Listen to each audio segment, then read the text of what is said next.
nous avons besoin de peu de mots pour parler de la misère humaine, de la disparité entre les classes et les catégories sociales, mais aussi du malaise de l'existence qui n'invite pas à la vie. C'est ce que Evelyne Trouillot a su faire dans son petit recueil de nouvelles titré « Je m'appelle Freedom », publié en 2017 chez C3 Éditions dans la collection 8. Bienvenue dans Carnet, la rubrique de littérature sur Chemika BBF.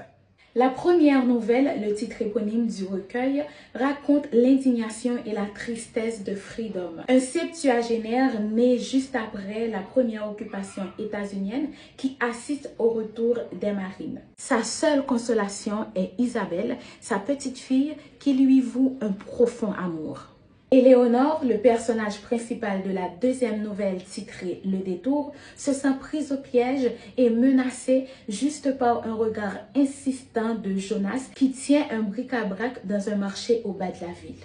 Enfermée dans sa petite Honda et bloquée dans un embouteillage, elle réalise comment les différences de mode de vie et les privilèges qui créent les distances entre les membres d'une même société peuvent conduire à la violence et à la destruction.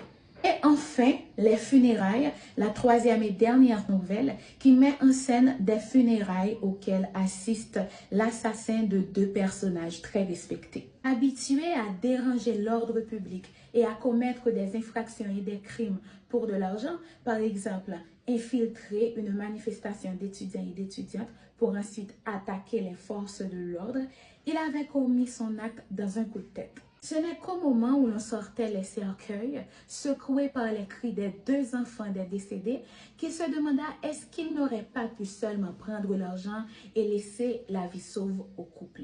Je m'appelle Freedom, petit recueil de nouvelles de Evelyne Trouillot, à lire absolument.